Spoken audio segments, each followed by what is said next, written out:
Hablemos de la realidad trans en San Francisco. Jimena Agüero es una mujer trans que durante muchos años luchó para hacerse un espacio, incluso en lo laboral, en lo social. Nos cuenta su historia, de qué manera transcurrió los años de la escuela, tanto primaria como secundaria, siendo teóricamente o biológicamente varón, pero sintiéndose mujer. De qué manera la sociedad de San Francisco en los años 2000, con mucho conservadurismo también, le resultó difícil para poder hacer esa transición hacia lo que ella realmente sentía. Y de qué manera también ahora en el colectivo trans luchan por los derechos y por la igualdad en la diversidad de género. ¿Qué pasa con la inclusión en lo laboral? ¿Qué pasa en la salud? Que se acaba de abrir un consultorio para problemáticas específicas trans en el hospital. ¿Y qué pasa también con el cupo que se trata en el Consejo y que no están de acuerdo de la manera en que se lleva adelante? De todos estos temas hablamos con Jimena Agüero en este Mano a Mano. Jimena Agüero, gracias por acompañarnos. ¿Cómo estás? Bien, bien, bien. La idea de esta entrevista es conocer un poco más del mundo trans, fundamentalmente a partir de tu historia. ¿Nos puedes contar un poquito cómo es tu historia, cuándo sentiste esa necesidad, esa transición en el género? Mi cambio, fue a los 19 años, pero yo realmente sentí desde que iba a Jardín de Infantes, por una cuestión de cosas que me contaba mi mamá, porque obviamente que en esa edad tenés un poco de inconsciencia, porque con 5 años, hasta más chica también, tenés un grado de inconsciencia que vos lo que haces no lo estás pensando. Mi mamá ya cuando yo iba al jardín la llamaban para decirle que, para llamarle la atención de que porque yo jugaba con las chicas y no con los chicos. Entonces yo ya desde ahí noté que no estaba en el lugar, no en el lugar, sino es que no estaba acorde a lo que yo quería hacer. Pero, sin saber qué es lo que era una persona trans o sin saber qué es lo que me pasaba, porque, no tenía las herramientas o la manera de expresar que no me sentía un chico, que lo que quería ser realmente era una chica, que no me identificaba a lo mejor con el delantal azul, pero bueno, era lo que pasaba en esa época, totalmente distinto a lo de ahora porque no había información tampoco. Claro. ¿Y en qué momento empezaste a sentir eso? Que, digo, más allá de lo que sentías que elegías los juegos de niña y demás, ¿en qué momento empezaste a sentir que tenías la necesidad de sentirte mujer? Terminé el secundario y sentí que realmente tenía que romper con todo eso que no me representaba, que no era yo. A los 19 años hice toda la transición, muy rápida, yo ya tenía el pelo largo, entonces fue menos notoria porque lo único que tenía que hacer era un cambio quizás de vestimenta y bueno, y de apariencia y el nombre. Pero fue a los 19 años, cuando ya había terminado el secundario, era otra ciudad que no es nada que ver a la que es ahora. Esa transición las enfrenta siempre a esta cuestión que decías de lo social, ¿no? Ese rechazo o esa incomprensión, ese bullying incluso que sentías en la escuela, ya de adulta pasás a sentirlo en la sociedad, ¿no? Cosas extrañas que pasan, que charlábamos también, incluso hasta cuando tenés que ir a comprar ropa, ¿no? Aquí en una ciudad como la de San Francisco. Sí, al principio fue súper horrible porque en varios lugares, en algún lugar me habían dicho una vez de que si quería me llevara la ropa, me la probara y después la llevara porque no querían que me probara la ropa al frente de la otra gente. Que las clientas no te vieran probándote ropa ahí. Exacto. Claro. En otro local me acuerdo que me había llamado por teléfono la dueña y me había dicho que si quería que fuéramos un día en un horario especial, que nos abría una hora antes. No me acuerdo si era una hora antes o una hora después, pero me acuerdo bien para que no nos rodeáramos con otra gente, que a lo mejor nos hacían caras, nos querían adornar una situación que terminaba siendo discriminación, porque nosotras no queríamos ir en un horario distinto, queríamos ir en el horario que podíamos o que queríamos, no en el horario que no era marcado o estipulado, sino no era la idea. Seguro. Jimena, ¿y cuál es la situación hoy?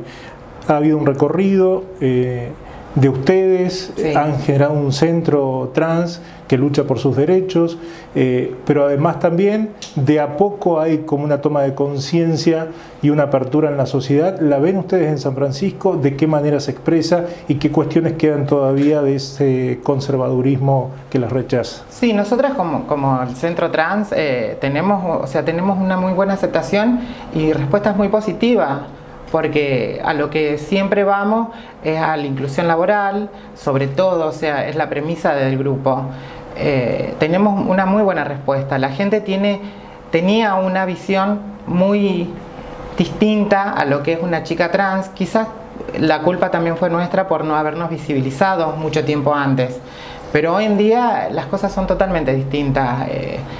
Yo creo que o lo hacen forzado o realmente es un cambio interno positivo y favorable, porque no solamente es para nosotras, sino para un montón de otras gente que quizás también se han sentido discriminada o por una cuestión estética o por la sexualidad o por una capacidad distinta.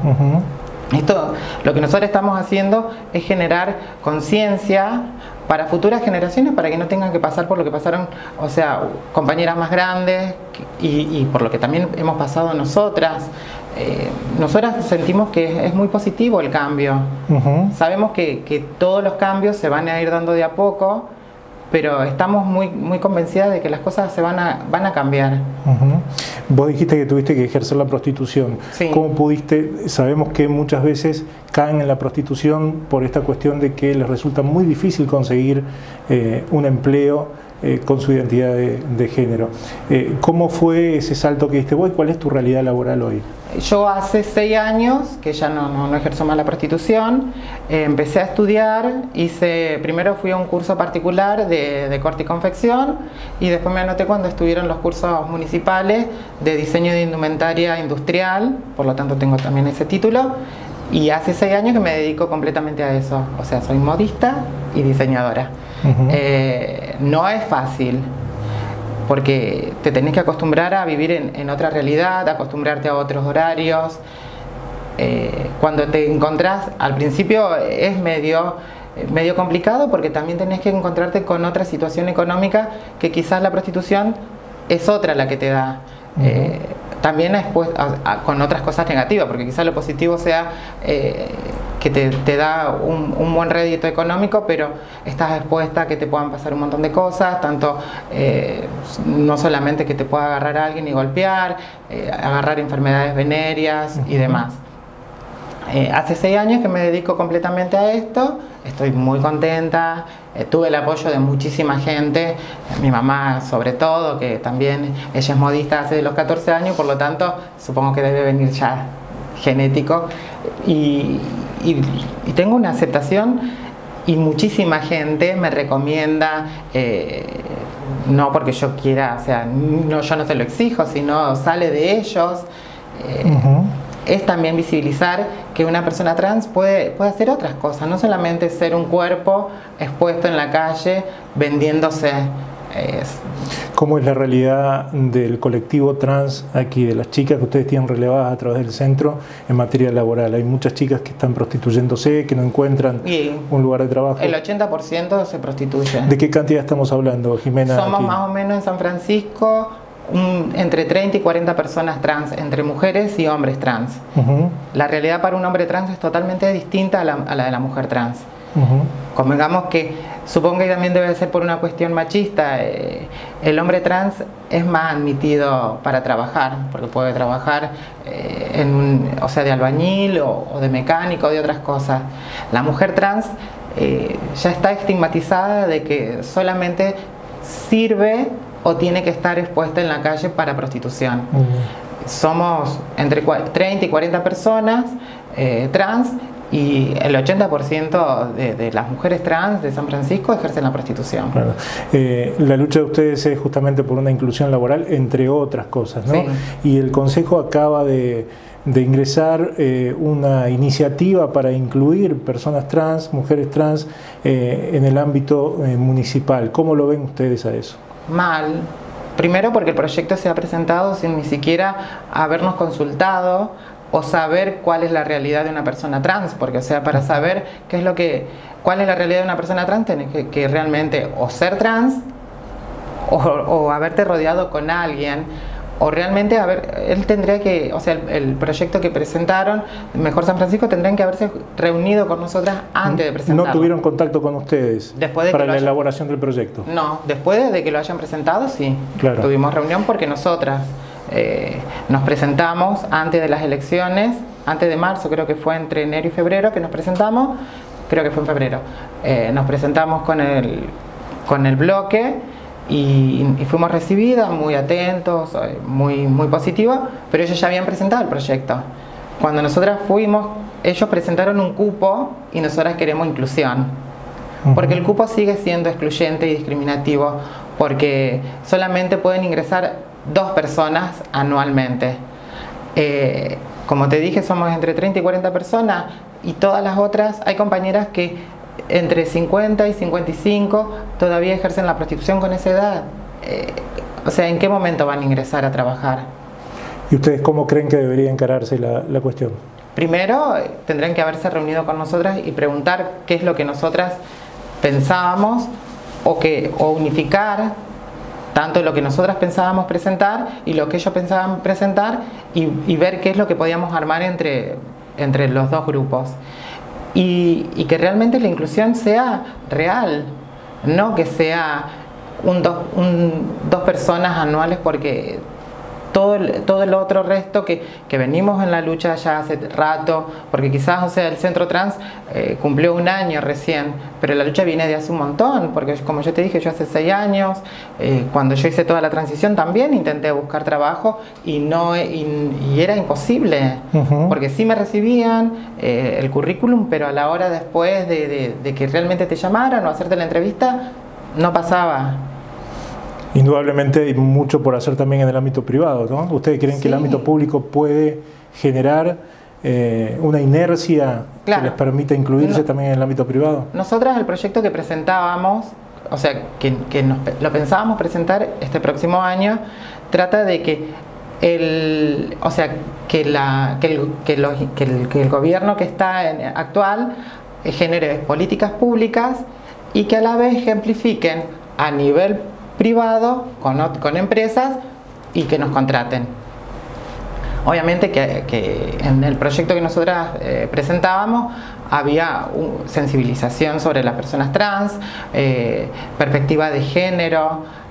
No solamente era hablar de lo laboral, sino era un poco más avanzado, más integral. Hablando de esta cuestión, ¿no?, de la integralidad de la realidad trans, tuvieron lo que ustedes consideran un avance, ¿no?, que se haya podido desde el hospital abrir un consultorio que va a atender problemáticas específicas. ¿Cómo es? Sí, el consultorio inclusivo se llama así porque es a nivel nacional, no solamente acá. Se llama así porque es incluir otra vez al sistema de salud a las personas trans. Porque muchos se preguntan, pero ¿no sirve un consultorio que atienda a toda la diversidad de género? Lo que pasa es que el consultorio inclusivo solamente lo que va a tratar son problemas con respecto a la hormonización, al cambio físico de las personas trans. No es que si a mí me duele la garganta o si tengo algún problema específico voy a ir ahí. No, o sea, vamos a ir a los otros doctores. Solamente esta doctora que está especializada, Paulina, que se fueron a especializar para tratar la problemática de la comunidad trans. Pero después, cuando tengamos cualquier otro problema, o sea, tenemos que ir al doctor común. O sea, como hay otorrinco, como hay especialista de piel y otras cosas, esta doctora está especializada en la hormonización, en perspectiva de género. En cómo tratar también a las personas trans. No es solamente, también hay tratamiento psicológico, porque todo tiene que ir acorde, porque justamente el día que pasó de la inauguración se acercó una mamá, que para nosotras también es algo súper positivo. Se acercó una mamá desesperada a hablarnos y preguntarnos qué podía hacer, porque tiene su hijito de 10 años y que tuvo 2 intentos de suicidio debido al gran bullying que le causan en el colegio, porque no se siente reflejado como un varón y que ella está desesperada y que no sabe qué hacer, que dice que él le dice que ni ella ni la abuela lo contienen. Entonces nos pidió ayuda a nosotras y nosotras, bueno, le dijimos que hablaran con los especialistas de ahí y que bueno, que estábamos también para ella cuando quisiera, para hacer una reunión, para más o menos guiarla en este sentido, en cómo tenía que a lo mejor tratarlo, porque la niñez trans también es un tema bastante complicado. Por lo tanto, para nosotras es súper positivo que se haya abierto esto, porque la mayoría de las compañeras ya con muchos años han padecido la discriminación en un montón de ámbitos, no solamente en los públicos, sino también en los privados. Claro. Han sido echadas de hospitales, o quizás también una se excluía de ir al doctor porque te llamaban con tu nombre que vos no te sentías identificada, porque tenemos que entender que antes de la ley de identidad de género teníamos el DNI con el que nacimos, por lo tanto que cuando ibas al doctor ni siquiera te llamaban por el apellido, te llamaban por el nombre, y era engorroso porque, o sea, te llamaban de una manera y vos te presentabas de otra. Exactamente.